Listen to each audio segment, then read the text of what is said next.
तुला वृश्चिक और धनु राशि का हल बता देता हूं। तुला राशि, कैसा होगा आपका दिन? आज का दिन आपका संघर्षपूर्ण होगा। घर गृहस्थी में विशेष ध्यान रखिएगा, नहीं तो वहीं संघर्ष हो जाएगा, वहीं कोई परेशानी आती दिखाई दे रही है। साथ ही साथ जिन लोगों को यूरिन या टॉयलेट रिलेटेड प्रॉब्लम्स है वो बहुत ध्यान रखें।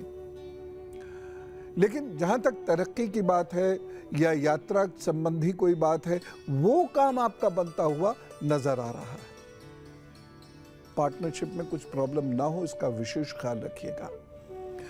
सावधानी क्या रखनी है? इस दिन भाषा पर नियंत्रण रखें, एकदम गुस्से में आकर कुछ ना बोल दें, और साथ ही साथ किसी भी व्यक्ति से इस दिन कोई वायदा मत कीजिएगा। बाकी सब ठीक है, एक उपाय कर लें, दही का दान कर दीजिएगा तो वो सब ठीक करेंगे। वृश्चिक राशि, यह दिन अच्छा है। किसी की मदद से, किसी बुजुर्ग की मदद से, बॉस की मदद से, गुरु की मदद से, किसी विद्वान व्यक्ति की मदद से आपको तरक्की मिलती हुई दिखाई दे रही है। लेकिन अपने पेट का आपको ध्यान रखना होगा। इस दिन की एक बहुत विशेष सावधानी है। इस दिन प्रेम संबंधों में कोई परेशानी हो सकती है, बहुत मैच्योरिटी से उसे निभाने की कोशिश कीजिएगा, अन्यथा दिक्कत हो जाएगी। उपाय क्या करेंगे? इस दिन को बेहतर बनाने के लिए आप अपने ईश्वर को, अपने बुजुर्गों को प्रणाम जरूर कीजिए, और साथ ही साथ बेसन की मिठाई या बेसन की बनी हुई चीज़ों का दान जरूर कर दें। और किसी कारण नहीं कर पा रहे हैं तो बेसन खरीद के किसी जरूरतमंद व्यक्ति को दे दीजिएगा, तो सब ठीक करेंगे। धनु राशि, कैसा होगा आपका दिन? आपका दिन आज अच्छा है। वाहन सुख मिल सकता है, घर का सुख मिल सकता है, कोई अच्छी नई बड़ी प्लानिंग बन सकती है। लेकिन आज की एक सावधानी, आज आपको माताजी का बहुत ज्यादा ख्याल रखने की जरूरत है, नहीं तो वहां कुछ परेशानी होती हुई दिखाई दे रही है, या ननिहाल में कहीं कोई परेशानी दिखाई दे रही है, उसका ध्यान आप जरूर रखिएगा। उपाय क्या करेंगे? एक तो अपना हृदय साफ और पवित्र रखिएगा, शक मत कीजिएगा, और किसी के चढ़ाए में मत आइएगा, किसी के बहकाने से बहकेगा नहीं, किसी पर आंख मूंद कर विश्वास मत कीजिएगा। और इस दिन आप ओम नारायण नमो नमः का जप करके ही काम पर निकलिएगा, रोज ही सब ठीक करेंगे। अशोक जी से बात करते, लुधियाना से हमारे साथ है जी। राम राम। गुरु जी प्रणाम जी, बोलिए। 14/12/1999 99 जी, रात्रि 8:15 लुधियाना जी, और बोलिए। गुरु जी, बेटे के बारे में पूछ रहा हूँ, नाम है अंकित जायसवाल। हाँ जी, गुस्सा बहुत करते हैं। जी जी। इनके डिसीजन भी बहुत तेजी से बदलते हैं, जिसकी वजह से अच्छा खासा ब्रिलियंट होते हुए भी ये बच्चा तरक्की नहीं कर पाता, और इसकी सोच में अभी कुछ कमी आ रही है, तो वो भी ठीक करने की जरूरत है। बोले, पहले बताइए, ये सब बातें हैं? बिल्कुल एकदम ठीक। अब हमें करना ये है, पहली बात, इस बच्चे को खूब दौड़ाइए, खूब खिलाइए। है, ये मेहनत आसानी से नहीं करेंगे, लेकिन इनका पसीना बहवा दीजिए। अगर 1 घंटा ये बच्चा जम के पसीना बहा देता है तो इसका आधा जीवन तो इसी से ही सफल हो जाएगा। दूसरी बात क्या करनी है? दूसरी बात ये करनी है कि किसी सिद्ध स्थान की भभूत होती है ना, जहाँ यज्ञ की जो भभूत होती है, किसी भी सिद्ध स्थान की भभूत जहाँ नियमित यज्ञ आदि होता हो, वह सुबह सुबह इनके मस्तक पर लगा दिया कीजिए। और रात में जब ये सोएं तो इनको बोलिएगा कि अपने सभी नाखूनों पर सरसों का तेल जरूर लगाया करें, और बृहस्पतिवार के दिन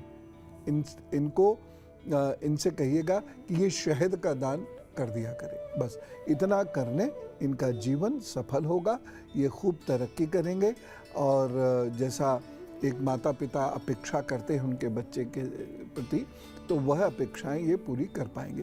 2 वर्ष तक ये उपाय करने हैं, ठीक है? उसके बाद आप स्वयं देखेंगे, अच्छे निकलेंगे, आपकी तनाव, आपकी टेंशन्स कम होंगे।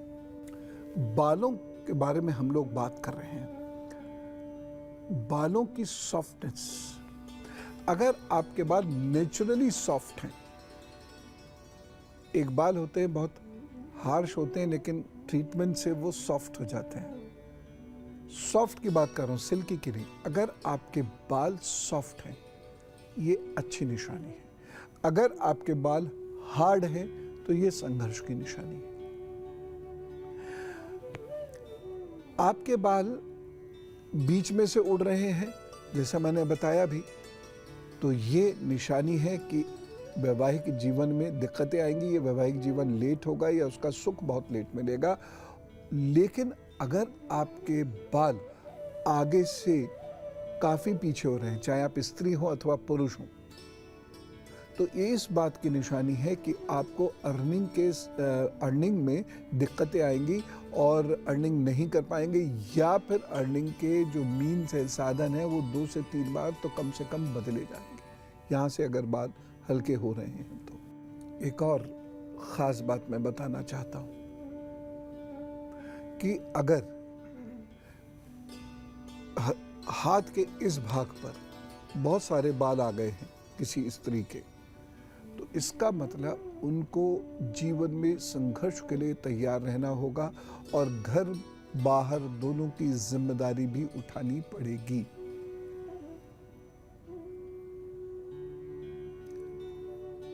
और एक उपाय, यदि आपके बाल कानों से बहुत बाहर आ गए हैं, इसका एक संकेत यह है कि आप बहुत इंटेलिजेंट हैं और दूर की चीज़ यानी उड़ते पंछी के पंख गिन सकते हैं। और इसकी जो दूसरी निशानी, इसका जो दूसरा लक्षण है वो ये है कि बुढ़ापे में यह कष्ट देते हैं। कष्ट कैसा भी हो सकता है, वो आपकी कुंडली पर आधारित होगा, लेकिन ये बुढ़ापे में कष्ट देते हैं। देखते होंगे ना, कई सारे बाल निकल आए। तो ऐसा नहीं है कि केवल कष्ट है, ये बहुत इंटेलिजेंट बनाता है किसी व्यक्ति को, और अपने इंटेलिजेंस के बेसिस पे वो व्यक्ति जीवन में बड़ा नाम कमाता है, लेकिन बुढ़ापे में कष्ट। अब बुढ़ापे में कष्ट ना हो उसके लिए क्या करें, या यहाँ से जो बाल संघर्ष ना दे तो उसके लिए क्या करें?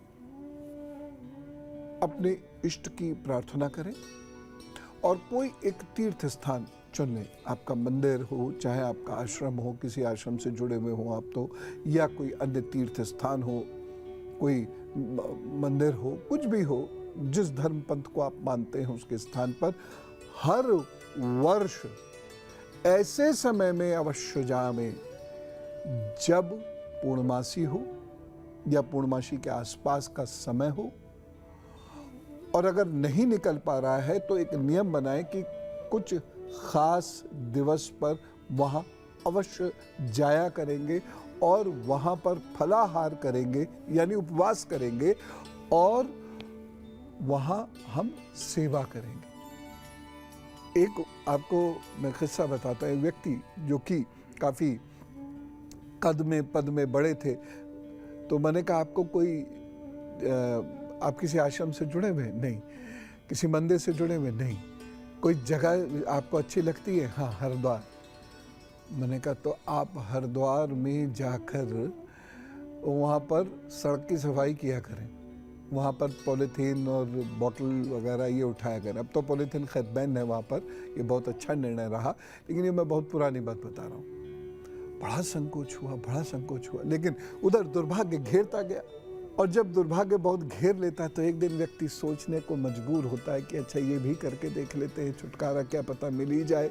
उन्होंने वह करना शुरू किया, अक्सर करना शुरू किया। साल भर में उन्हें उनकी परेशानियों से छुटकारा मिल गया। ऐसा ज़बरदस्त उपाय है ये।